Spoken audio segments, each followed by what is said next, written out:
What if you could delay your next 2 mortgage payments? That's right. Imagine putting those 2 payments in your pocket and finally getting a little bit of breathing room. It's possible when you call American Financing today. Yes, indeed. If you're feeling stretched by everyday expenses, groceries, gas, bills piling up, you're not alone. Most Americans are putting those expenses on a credit card, and there doesn't seem to be a way out. American Financing can show you how to use your home's equity to pay off that debt. You need to call American Financing today before you get to a point where you can't make those payments. Their salary-based mortgage consultants are helping homeowners just like you restructure their loans and consolidate debt, all without upfront fees. And their customers are saving an average of $800 a month. That's like $10,000 in a raise.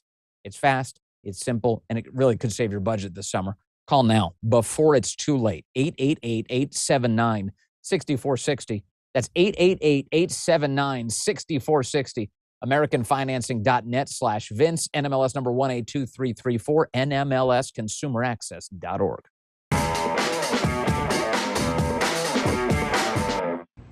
Hey, everybody. Yes, I'm traveling this week, but we have a great best of episode for you today, which includes a ton of great guests on Obamagate, digging into all of the ways the Obama administration truly was tyrannical and out of control. That's coming up. Also, just so you know, tomorrow there is going to be a live edition of Vince. The great Haley Karania is going to be guest hosting. Please tune in to watch Haley do her thing. She's so good. She'll be on with you live tomorrow. And then I'm back live next week, all week long from Silverlock Studios in Florida. Don't miss a moment. Great, as always, to be working with you, the best damn audience in media. Director of National Intelligence Tulsi Gabbard is addressing the nation right now from the White House press room.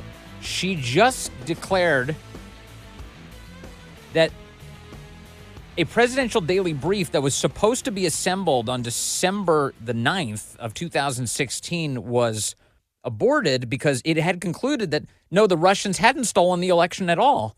And guess which 2 presidents were about to be briefed on that subject before it was aborted? Here's Tulsi Gabbard a moment ago.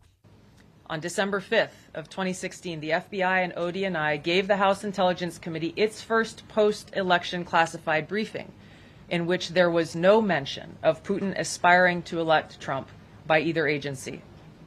The presidential daily brief, drafted on December 8th of 2016, stated that no Russian or criminal actors impacted vote counts. This document was pulled just hours before it was to be published due to quote-unquote new guidance. If it had been published, it would have been briefed to both President Obama and President-elect Donald Trump. But it wasn't. In other words, President Trump would have known that the Obama administration did know that Russia didn't steal the election for Trump. For more on this, a man who got to see it all firsthand joins us now. General Mike Flynn, the former national security advisor to President Trump, joins us on the phone. Sir, good to have you with us today. Thanks, Vince. Thanks for having me. I appreciate all the coverage that you have given this story. It's monumental, Vince, the state of play for where the United States, and I don't think any listener would ever believe that our country would be in a place like this, but this is where we are. And it's now it's so disheartening. And I've known it. I've known it for a long, long time. I was at the fulcrum of it. I actually, after Trump appointed me as the national security advisor, before these dates that you just mentioned, for your audience, I was reading. Once I was appointed, my clearances were already very high anyway because I led the DIA, Defense Intelligence Agency, and so I started reading the PDBs on a daily basis. Never once did I ever see any of this information. Not once. Not until we were briefed in January up at Trump Tower on the 6th of January. And one of the things that Tulsi, courageous Tulsi Gabbard has revealed, and this was revealed on Friday, was this now known 8 December meeting, which is a couple of days after this House Intel Committee briefing that they pulled this information from. So a couple of days later, from the 5th of December 2016, now in the 8th of December 2016, I think it was in the Oval Office, if I read the report correctly. This is really when Barack Obama, with Brennan and Comey and Clapper, Susan Rice was there, I believe, they basically then intentionally took what they knew to be a lie and they worked it into a conspiracy to then undermine a duly elected president of the United States. You know, if this was Mike Flynn, let me just finish it because this is so important. Yes. If this was Mike Flynn as the DNI of the United States of America, now, you know, saying all these things, you know, the Democrats and the left, they would lose their minds and they go, "Oh, Flynn's just, you know, he's being vindictive." This is Tulsi Gabbard, you know, and I think she's probably still a registered Democrat, you know, and I'm a big fan. I've known Tulsi since she first came into Congress years ago. And so I think that this is a masterful stroke by Trump and allowing this to be done the way it's being done.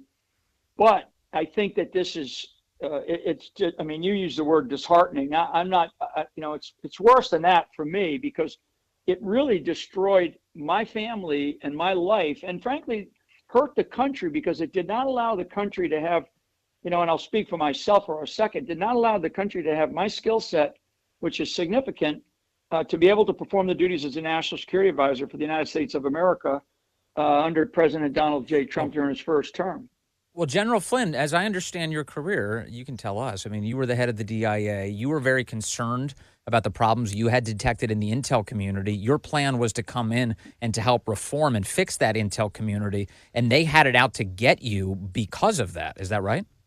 Yeah, that's 100% right. You know, my career going back before all this, you know, I was down at U.S. Central Command, which ran the war in the Middle East and in Afghanistan, and I was down there, and then I rose up to the Pentagon, where I was working as basically the senior intelligence officer inside the Pentagon for the chairman of the Joint Chiefs, and then eventually I went over to the DIA. And when I went to the DIA, I actually did some extensive reforms over there, and those reforms that I created back in 2012, they still are in place because I worked on not only lines and boxes, but also the human resource components of it to be able to get people promoted fairly. That was kind of my thing, and also to make sure that intelligence was actually being created and not weaponized by the real experts, by the pros, as we are learning from Tulsi.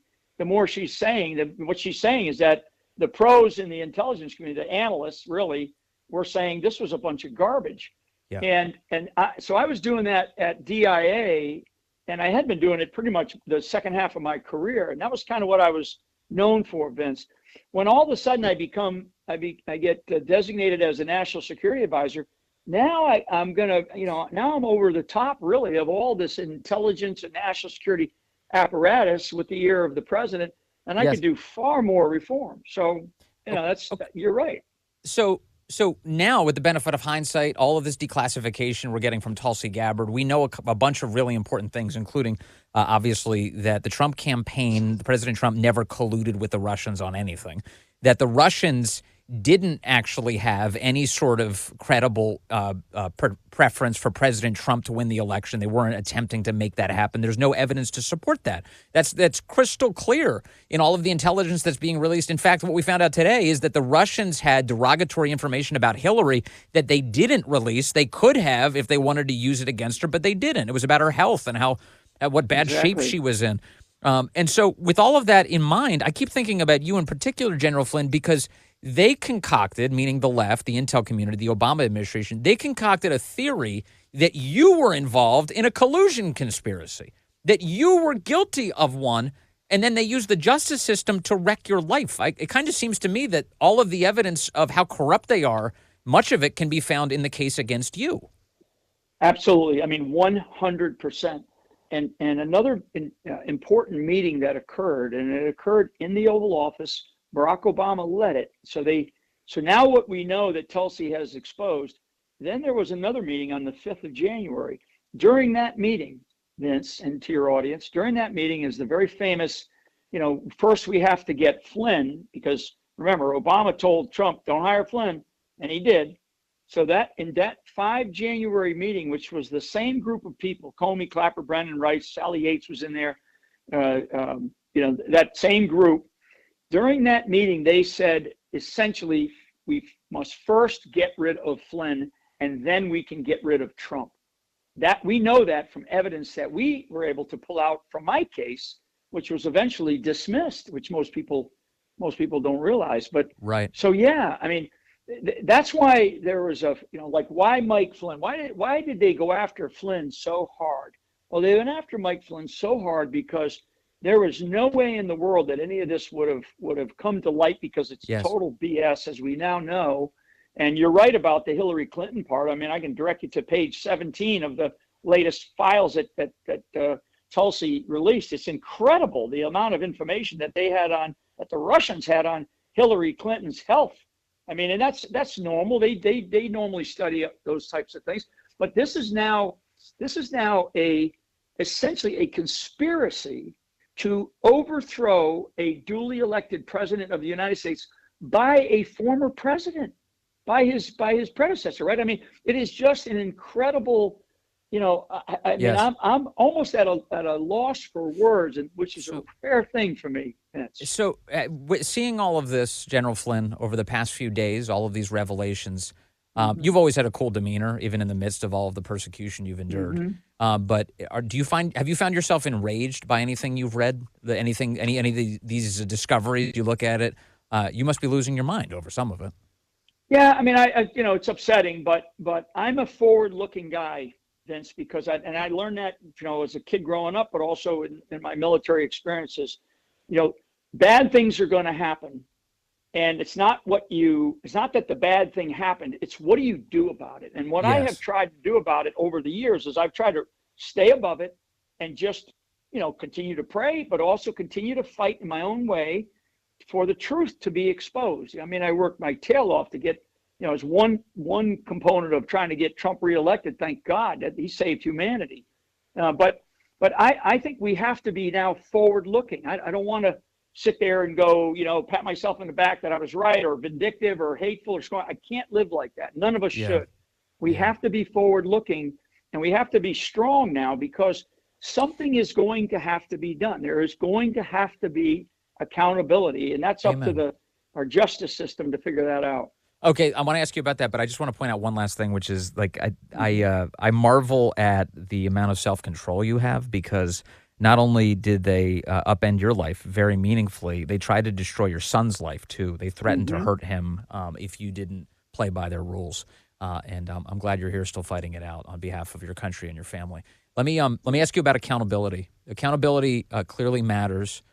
I do sense in Tulsi Gabbard that she means it. She keeps saying she wants prosecutions. They're talking today about criminal referrals to the Justice Department.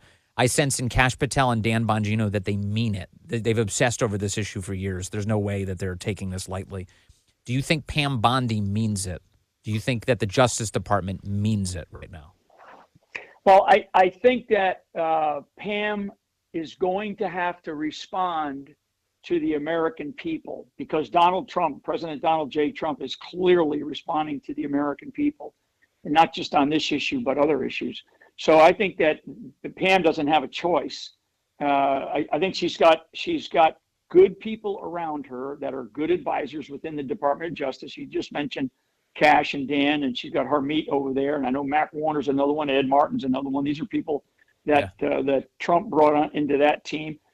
What people need to realize, though, is that there's still an awful lot of people over there that are made in the image of Comey, or made in the image of Mueller, or made in the image of, of Derek Holder or Loretta Lynch. I mean, there's still a lot of people in the Department of Justice here in Washington, D.C., because I'm here today, that are still in their likeness. And I know that they understand that. So Trump is going to have to be very smart, very shrewd, which he is, both. And he's going to have to work very closely with the intelligence community. And we now know, the American people now know, that we're being led, the U.S. intelligence community is being led by a tough, smart woman here. And that's a good thing. And so, to cut to the chase, there is going to have to be a formation of some type of task force that is going to have to consist of people that are not wedded to those inside of the DOJ. And I don't know whether that's somebody that has to come in from the outside, that's given the authority and the resources to do all these things. The other thing, and I'll shut up, Vince, is that the American people aren't going to wait. We're not going to wait for years of investigations. There Right. is so much evidence that we already know from IG reports, from FOIA requests that have been come out, my own case, from the Durham report, what Tulsi just gave us. The evidence is all there. That's I right. will say that because I know this for a fact. There are whistleblowers that have gone forward to the DNI and to others in the DOJ, and these are not like some young analysts that witnessed something, from a distance. These are people that were directly involved, and some of them are very senior people. So that's a positive thing, and we're going to have to figure out, and Trump's going to have to do this in a very smart way. We're going to have to figure out how to move the country forward from this absolute disaster. Big time. Big time. And so, that's, if there's anything out there for people to do, it's pray for this president. Well, I'm doing it. I'm praying. General Flynn, I'm praying for you too. Thank you, sir. Appreciate your time today. Yep. God bless, Vince. Thank There's you. General Mike Flynn. More ahead on The Vince Show. The Vince Show. Also, thanks to Birch Gold. Really appreciate Birch Gold for being a great sponsor of the program. It's difficult for this administration to take all of our personal finances into account when they're trying to do what's right for the country. You've got to do that for yourself and for your family. And this is why tens of thousands of Americans are buying gold right now from Birch Gold. Here are the facts for you. Very straightforward. In the past 12 months, the value of gold has actually gone up by as much as 40%. Many central banks, well, they continue to bolster demand for that gold by buying it in record quantities. And global instability and tension, well, it could be the highest it's been in decades. But you can find peace of mind in gold. Birch Gold makes it extremely easy to convert an existing IRA or a 401k into a tax-sheltered IRA in physical gold, or just buy some to store at home. Just text my name, Vince, to 989898. And Birch Gold is going to send you a free info kit on gold. There's no obligation, only useful information. With an A+ rating with the Better Business Bureau and tens of thousands of happy customers, it's time for you to take control of your savings today. Just text the word Vince to 989898. Data and message rates apply. Our thanks to Birch Gold, as always.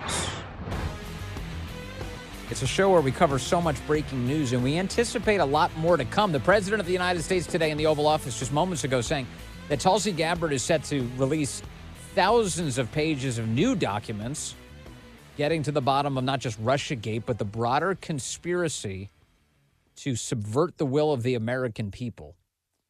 One of the few reporters who has really dug into this question and produced a lot of interesting information now joins us on the program. That's Paul Sperry from Real Clear Investigations, who I've been reading for years. Paul, it's great to have you on the show today, sir. Glad to be with you, Vince. Okay, it was your coverage of not this past weekend, but the prior weekend. On Sunday, there was a big meeting at the Trump White House ahead of the release of all of this information. What happened at that meeting, Paul? Well, the meeting was actually at ODNI in Tyson's, but they did brief the president, or at least his chief of staff. They briefed the White House about what they were doing. But this is something that I was told by Tulsi Gabbard's office that has been in the works a long time, and she actually has a team that she's assembled that's using AI programs to go through unclassified, classified networks of all the 18 intelligence agencies that she oversees. She has authority. People don't understand this. She has authority over all of the intelligence agencies and can go through there and declassify unilaterally all of their emails, chat room discussions, all sorts of messaging, and their documents. So this is a huge project, and she's got to set up an entire team to do this, and they're actually using artificial intelligence to help aggregate and collect all this stuff. Well, so that's a fascinating component of this. AI at its current form hasn't existed for very long. So that gives us some perspective on why this is different than when John Ratcliffe was the head of national intelligence, right? Yeah, that could be why we're seeing some results here. Finally, all this stuff has been bottled up, by for the past 8 years. Yes. Not just by the media, but of course, administrations And the dam is starting to break. Tables are finally starting to turn on the bad guys who conspired to do this, to kneecap Trump and frame him and try to cripple his presidency and his agenda. Yes. So the left is claiming that what Tulsi Gabbard has released is old news. There's nothing to see here. It doesn't implicate Obama or John Brennan in anything at all. How do you view it? Well, not at all. They're ignoring the key piece that's two things. Actually, three things. One, we found out that they put the dossier in the main body of the intelligence community assessment that Obama ordered after Trump's surprise victory over Hillary. They were all shocked and needed to do something to derail him. And so they came up with this intelligence, cooked it up, and laundered Hillary's political dirt in the form of this dossier and incorporated it into the actual analysis in the main body of the text of the classified version of the ICA. And, they didn't even disclose that they had included an annex, a summary of the dossier. That came out in 2020. Right. But now we knew that, but now we know that no, there was actually a bullet point supporting the most controversial conclusion that they had in the ICA, which was that Putin had aspired to, intervened in the election directly, personally, to help Trump beat Hillary. Okay, right. So that was the most radioactive conclusion they had, and it obviously wasn't supported enough with what they had in terms of other intelligence, so they added the dossier to back it up in one of the 4 bullet points that they had in the text.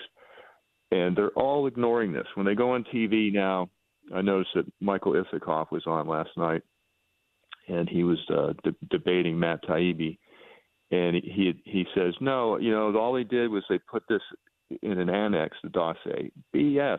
Either he didn't read the documents that are being declassified, or he's just being intellectually dishonest. He knows that now we know that it was actually as a supporting bullet point in the main text, and that's just hugely scandalous new information. The other thing we found out is that they changed the level of confidence they had, reversed it from low confidence in that conclusion to high confidence before and after the election, after Trump won, which is very convenient. And then the other thing is they've got whistleblowers now that worked on this project who are coming out of the woodwork, as DNI Gabbard said.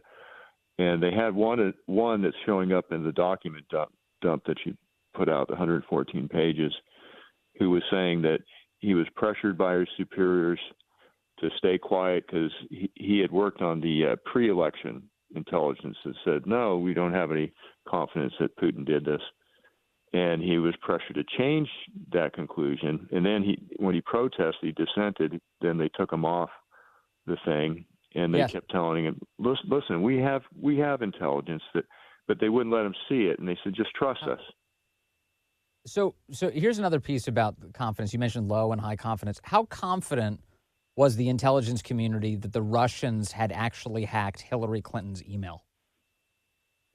They weren't confident, as it turns out, from these declassified documents at a high level at all. It started out they had a low confidence that that Putin ordered any hacking and leak operation, and then that suddenly changed to they had high confidence, strong confidence in that after the election. And what they said in the declassified documents that they didn't have the technical evidence to link Putin to the hack and leak, the alleged hack and leak. And so that is now coming out, and that's something else that everybody is ignoring. But that's in there because, of course, no one really reads this stuff. They don't get any of the time or the inclination, or they're just corrupt, and they won't go into the document and really find this stuff. But that's something that the DNI should have highlighted. I mean, that's pretty explosive. Very. Because now the whole thing is being questioned. I mean, this ICA that Obama ordered, intelligence community assessment on Russia, is looking more and more like a fraudulent document that they juiced and possibly falsified. Frame Trump as that he's too compromised to government as president, and lay the foundation for endless investigations, which they did to cripple his agenda. So, Paul, there's been, what Tulsi Gabbard released indicated that there was supposed to be a presidential daily brief to be delivered to Obama in early December that would make the claim that no, Russia didn't have any meaningful impact on the election. In other words, President Trump won it fair and square. It had nothing to do with the Russians. That presidential daily brief was blocked before it could get started, and a meeting was assembled at the White House where so much of this plot that you and I are talking about was schemed. I saw Mike Flynn say in the media just in the last few days that he believes that the reason the presidential daily brief was stopped was because as the incoming national security advisor, he would have been able to see it, that the presidential daily brief was stopped from happening in order to prevent the Trump team from seeing that evidence. Do you have any reporting or inclination to believe that that's what happened here? So that PDB was December 8th, as I recall, and then Obama convened the meeting in the Situation Room on December 9th to start manufacturing this ICA, and they blocked it. So they removed it from circulation on the 8th, and then they held the meeting on the 9th. Now, that would have been during the transition. Yes. And yes, I think you have to share stuff like that with the transition team, the national security team, for sure.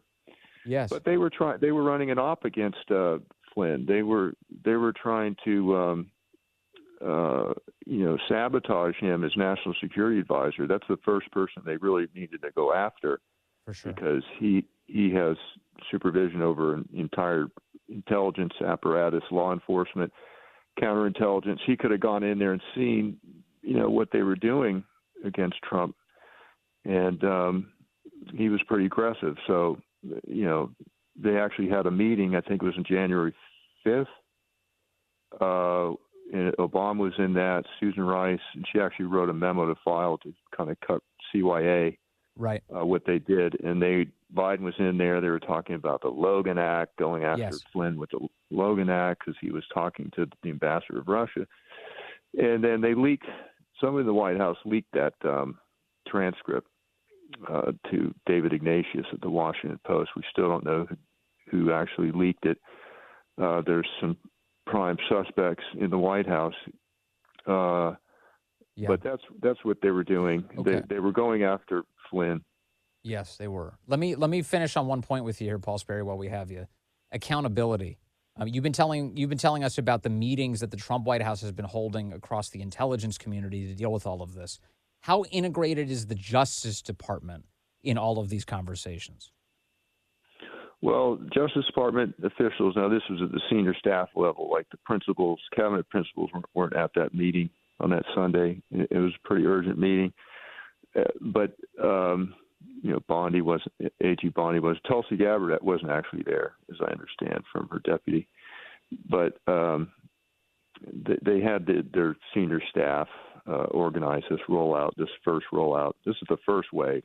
They've got a lot more coming, as I understand. And DOJ was there, DOJ officials, people connected to the weaponization working group were there.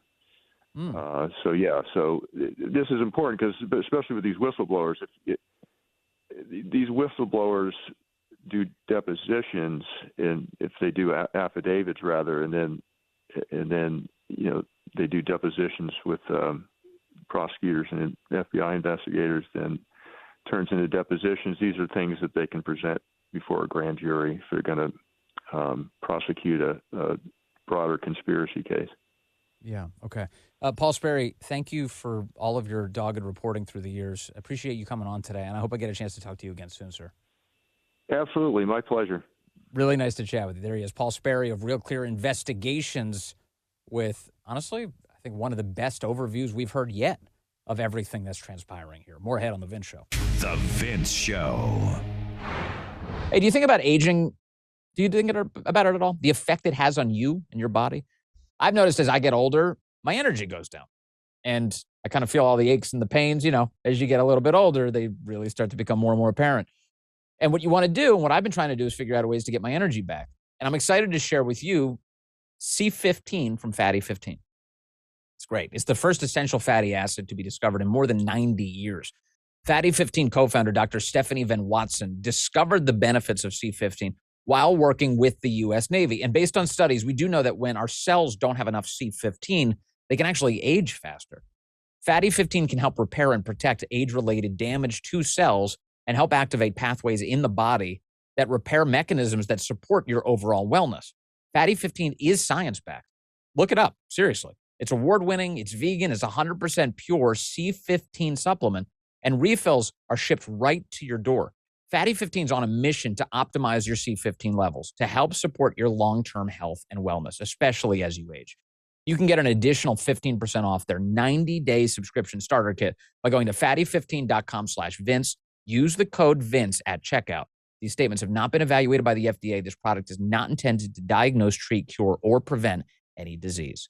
Fatty15.com/Vince. Thank you to Fatty 15. I take it every day. Love it. This the Monday after a massive bout of declassification.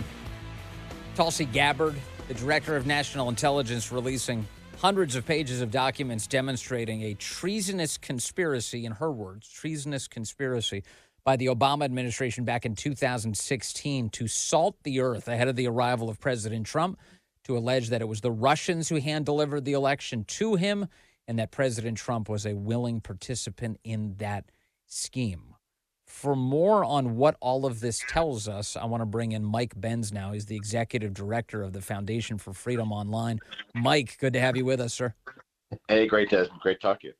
Okay, so Tulsi Gabbard, I don't usually hear a director of national intelligence refer to a treasonous conspiracy in the United States, but for her to say that seems like a big deal. Yeah, no, I mean, it's certainly what I think everyone is feeling.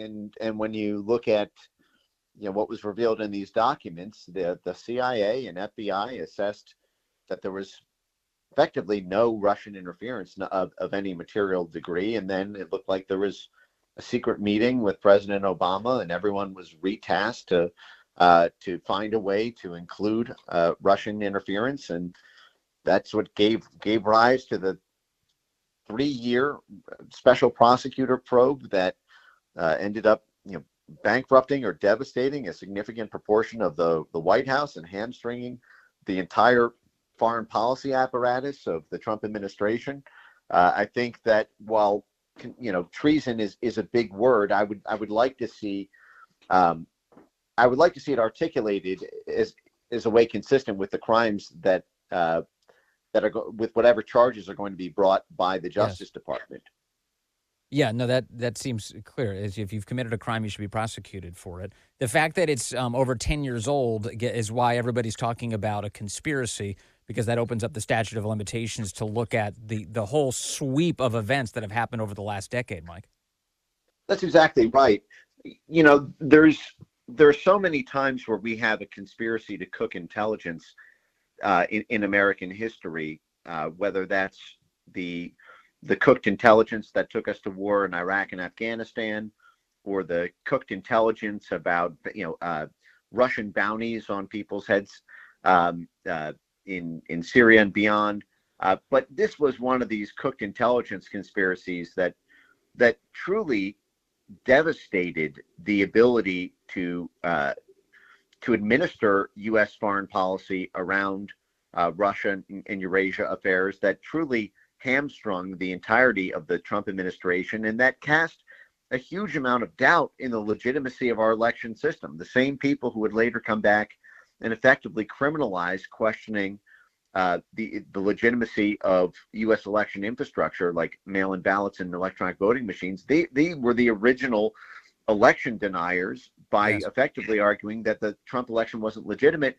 And at some point, this will continue as long as intelligence officials believe that there's no penalty for doing it. And this has to be the last straw. John Brennan and Jake Sullivan and Comey and this whole network that were involved in cooking this intelligence, if there is not a criminal penalty for that, then there's going to be no reform. There needs to be an image that's seared into the intelligence world's minds that you can only push things so far, because we give them power, and power corrupts, and absolute power corrupts absolutely. And when you think that you are untouchable, James Clapper openly lied to Congress about domestic bulk intelligence. And when a couple of years later, within the statute of limitations, the Snowden leak showed that Clapper had lied to the American people's faces, and he got away with perjury. Yes. That was one of those incredible moments where everyone thought, okay, well, if they can get away with that, they can get away with anything. And then they got away with Russiagate. Yes. And if they're allowed to get away with it, then we need an image that burns in people's minds that we can only push it so far, or else we're going to end up like person X, whoever that is, whether that's John Brennan or Barack Obama or whoever. There has to be justice. So what you're describing is the reason why so many people are pessimistic about the chances of any justice being had here, because we've been through it a million times and we've known so much, and there's no one's held accountable. I wanted to find out from you, Mike, if you think that the cast that's working for President Trump now makes a difference, because Tulsi Gabbard is not holding any punches here. You do have Kash Patel and Dan Bongino at the top of the FBI. They've both written books on this subject. They're intimately familiar with the scandal that's involved here. Do you think it makes a difference that the president has a different and I think better team with him this time? Oh, absolutely. I mean, Director Gabbard herself at ODNI said, when she was going through these, she was shocked that Durham missed it, that Durham didn't publish any of these. I think she felt combination of confused and shocked that she was the one who discovered these documents, given that there was a special probe on it led by Durham, and none of these documents came out then, while Trump was president the first time and actually under the gun of all of this.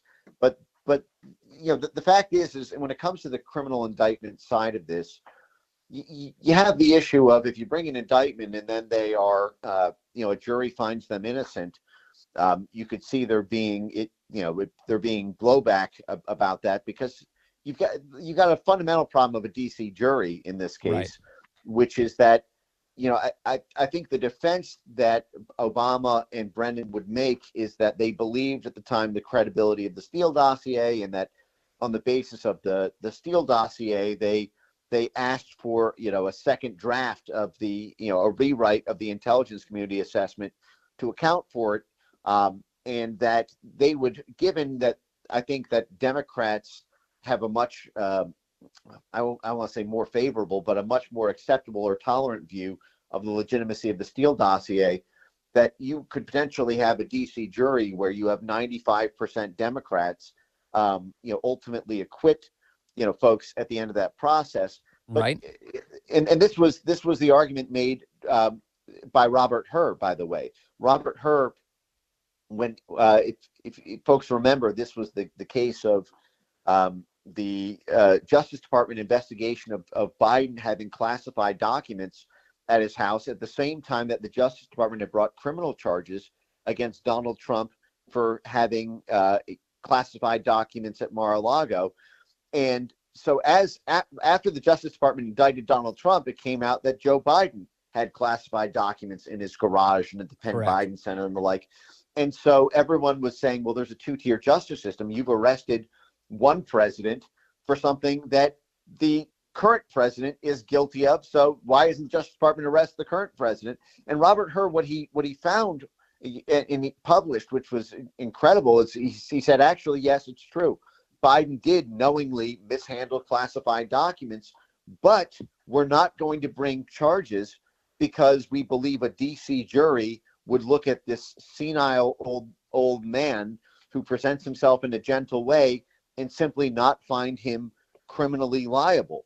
And so basically you had the Justice Department say he's guilty of the same crime, but we're not going to bring the criminal case. And that to me can no longer be the case. Of course. You can't determine whether or not to run someone through the gauntlet of the criminal justice system, where they're paying millions of dollars of lawyers' fees, and they are run through the press because the Justice Department has publicly said they have enough evidence to pursue a criminal indictment, and simply not indict someone because you think a DC jury is going to is going to be rigged in their favor. But in the Justice Department that this has to be a practical consideration as they figure out a way to go forward. This is why we've heard a lot in the last week, Mike, that if they stretch this out into what they keep referring to as a grand conspiracy, they may be able to impanel this grand jury in Florida, not in D.C., because in Florida is where Jack Smith raided Mar-a-Lago, right. And the grand theory here is that was in furtherance of the conspiracy. You think that could work? Well, I defer to them. I certainly think that Florida would be a more equitable jurisdiction. You're talking about the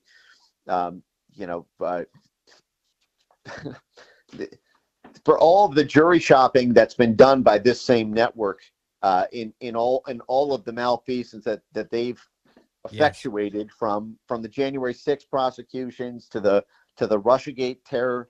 I think that if they were to get a taste of their own medicine that way, yes, in terms of having having a bit of venue shopping in that way, as long as it's legally practicable, I think that would be something that it would be karmic justice to pursue.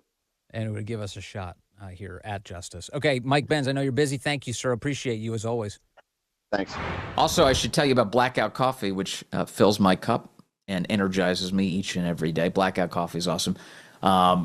Look, John, the owner at Blackout Coffee, I got to meet him, speaking of Dan Mangino, when we did the big handoff down in Florida. Oh, and I'm heading back to Florida. I've got news to share with you on that. I'll get to that. We'll get to that. But I met John while I was down there. And ever since then, I've been in touch. He's a great guy, and he's actually built Blackout Coffee from the ground up. He refuses to compromise on quality or values. This Blackout Coffee is America First coffee. It's roasted fresh right here in the United States. There's no woke nonsense, just bold, strong coffee for people who actually get stuff done. And you see, Blackout Coffee has been the official coffee of all of us here at Silverlock. This is a brand that not only stands for the right values, but energizes the people who like to talk about them. And they make a great cup of coffee. I drink my coffee black, so Blackout Coffee is for me because it's delicious. Here's the deal. John is hooking you up as well. Head over to blackoutcoffee.com/Vince. Use the code Vince. That's VINCE. And you're going to get 20% off your first order. Whether you like whole bean ground or even instant coffee that doesn't suck, Blackout Coffee has you covered. Yes, they do. They really do. blackoutcoffee.com/Vince. Use the code Vince and get 20% off your first order. That's blackoutcoffee.com/Vince. Thank you to Blackout for supporting the program. Appreciate you guys, as always.